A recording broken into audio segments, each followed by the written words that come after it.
મહાદેવ, કેમ છો તમે બધા? તો શ્રીલુ ગોલ્ડ બ્લોગ્સમાં તમારું સ્વાગત છે. તો આજે હું કાઠિયાવાડી રીતે અને દેશી રીતે વણેલી વડીનું શાક બનાવવાની છું. તો છેક સુધી આપણે છે ને દેશી રીતે ચણાની લોટની વણેલી વડીનું શાક બનાવવાનું છે. તો જો મેં 2 વાટકી છે ને ચણાનો લોટ લઈ લીધો છે. એનું શાક બનાવવા માટે પણ મેં મસાલો તૈયાર કરી નાખ્યો છે. આ ગરમ મસાલો જોશે તમારે અડધી ચમચી છે, થોડોક જો નાખવો હોય તો નાખવાનો, નહીંતર નહીં. પછી એક ટમેટું કાપેલું છે, એક ડુંગળી ઝીણી કાપેલી છે, પછી લસણ છે, આદું છે અને એક મરચું છે અને કોથમીર છે. અને આમાં બધો મસાલો છે, ધાણા જીરું, મરચું ને હળદર ને હિંગ અને મીઠું સ્વાદ પ્રમાણે જોહે ને તેલ. બસ એટલી વસ્તુમાં જ તે આપણું શાક છે એકદમ સ્વાદિષ્ટ અને ટેસ્ટી બનશે. જો મરચું તમારે આમાં પીસવું હોય ને તો કાપવાની જરૂર નથી, તો તમારે આમાં પીસી લેવાનું. તો આપણે સૌપ્રથમ હવે આપણે પહેલાં વડી બનાવવાની છે. તો વડીમાં પણ બધો મસાલો નાખવાનો છે. આપણે થોડી હિંગ નાખી દઈએ, ધાણા જીરું 1 ચમચી, પછી હળદર, થોડો લોટ છે એટલે એ પ્રમાણે તમારે બધો મસાલો થોડો થોડો નાખવાનો, અને મરચું અને સ્વાદ પ્રમાણે મીઠું નાખી દેવાનું. ગરમ મસાલો જો તમારે આમાં નાખવો હોય તો આમાં નાખી દેવાનો, પણ આપણે શાકમાં નાખવાનો છે. આમાં નાખો ને તોય તે ચાલે, સ્વાદ તો સરખો જ આવે. અને વડી થોડીક નરમ બને એના માટે મેં આ ખાવાનો સોડા લીધો.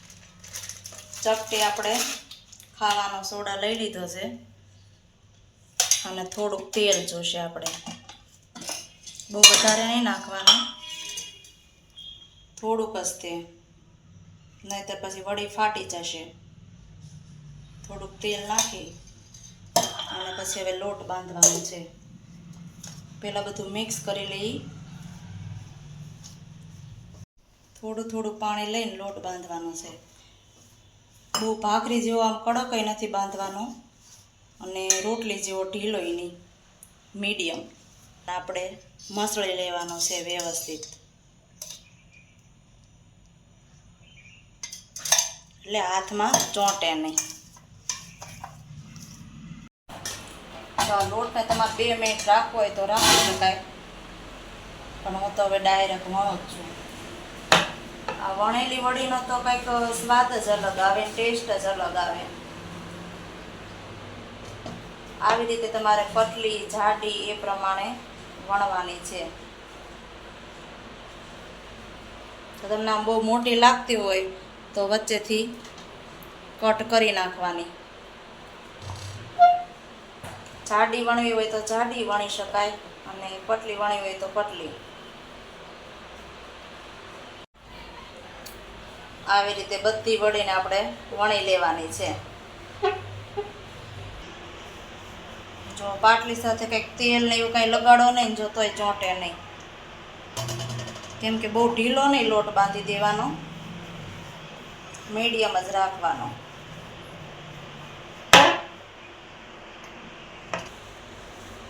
જો આવી રીતે આપણે હવે બધી વડી છે એ વણી લીધી છે.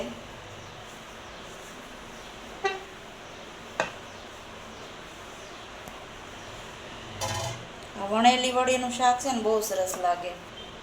જો હવે આપણે શાક બનાવી નાખીએ. ગેસ શરૂ કરી દઈએ અને આપણે કુકરમાં જ બનાવવાનું છે. કુકરમાં છે ને 3 થી 4 સીટીમાં ફટાફટ છે. તપેલામાંય બનાવાય પણ તપેલામાં વાર લાગશે. નાખી દઈએ 2 પાવડા તેલ, જરૂર મુજબ લેવાનું, તમારે જેટલી વડી હોય એ પ્રમાણે તેલ લેવાનું. તેલ ગરમ થાય ત્યાં સુધીમાં આપણે લસણ ને આદું છે એ પીસી લઈએ. આમાં આપણે લાલ મરચું નાખી અને લસણની લાલ ચટણી તૈયાર કરવાની છે.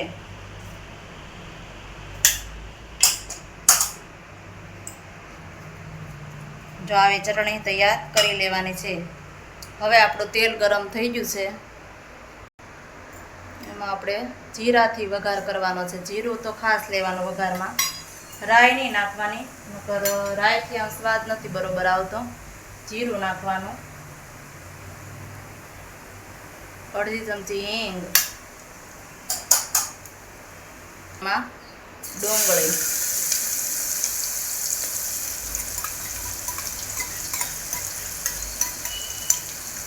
ડુંગળી નાખો ત્યારે જ તમારે ગેસની ફ્લેમ થોડીક આમ તમારે ધીમી કરી નાખવાની.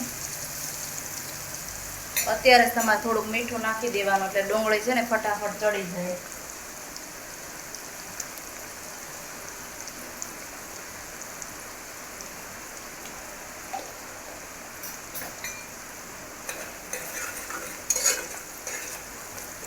ડુંગળીનો કલર થોડો બ્રાઉન કલરનો થાય પછી તમે થઈ ગયો છે. હવે એક મરચું નાખી દઈ, એને સાતળવા દેવાનું છે તેલમાં. પછી 1 મિનિટ પછી આપણે ટમેટું નાખવાનું છે.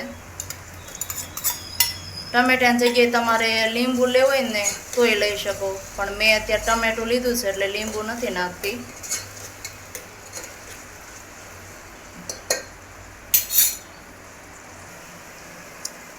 હવે આપણે હળદર નાખી દઈએ, બધો મસાલો નાખી દઈએ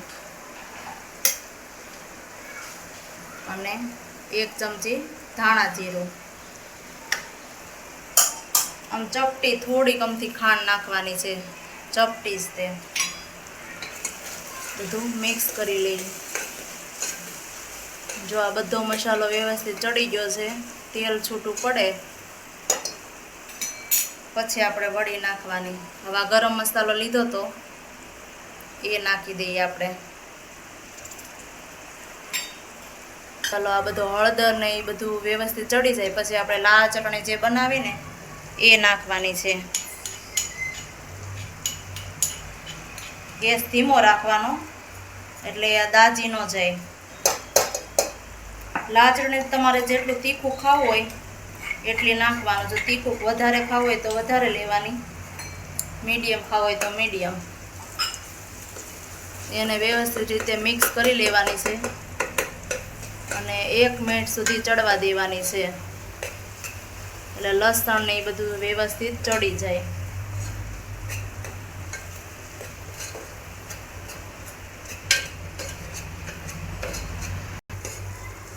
જો અત્યારે જ મસાલાની સુગંધ આવવા મળી છે. પછી આ મસાલો ચડી જાય પછી તમારે પાણી નાખવાનું છે. 1 મિનિટ સુધી રહેવા દઈએ, તેલ બધું છૂટું પડી જાય પછી પાણી નાખી દઈએ. એટલે હવે 1 ગ્લાસ પાણી નાખી દઉં છું. જેટલી વડી હોય તમારે એ પ્રમાણે પાણી નાખવાનું. 1.5 ગ્લાસ પાણી રેડું છું. આ પાણી ઉકળે પછી તમારે વડી નાખવાની, નહીંતર વડી છે એ બધી ચોંટી જશે. હવે ગેસ કરી દઈએ, ઉકળે પછી આપણે વડી નાખવાની છે. હવે જો પાણી ઉકળી ગયું છે એટલે એમાં આપણે વડી નાખી દેવાની છે.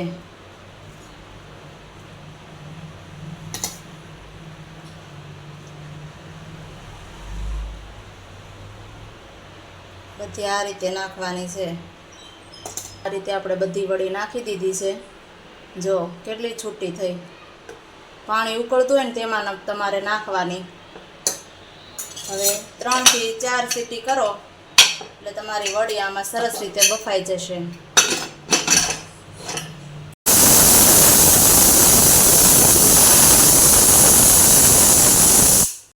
હવે આપણે 3 થી 4 સીટી થઈ ગઈ છે અને ઠંડુ થઈ ગયું છે.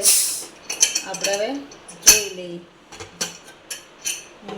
સુગંધ તો બહુ સરસ આવે. જો આપણું શાક સરસ રીતે તૈયાર થઈ ગયું છે. વડી પણ જો ફૂલી ગઈ છે અને ચડી પણ ગઈ છે. કુકરમાં છે ને ફટાફટ ચડી જાય, તપેલીમાં વાર લાગે. જો પાણીની જગ્યાએ તમારે છાશ લેવી હોય ને તો એ પણ લઈ શકાય. હવે આપણે ડીશમાં કાઢી લઈએ. હવે આપણે ઉપરથી કોથમીર નાખી દઈએ. જો આપણે કાઠિયાવાડી રીતથી અને દેશી રીતે વણેલી વડીનું શાક આપણું તૈયાર થઈ ગયું છે. અને જો રોટલા હારે ખાઓ તો વધારે તમને સ્વાદિષ્ટ લાગશે.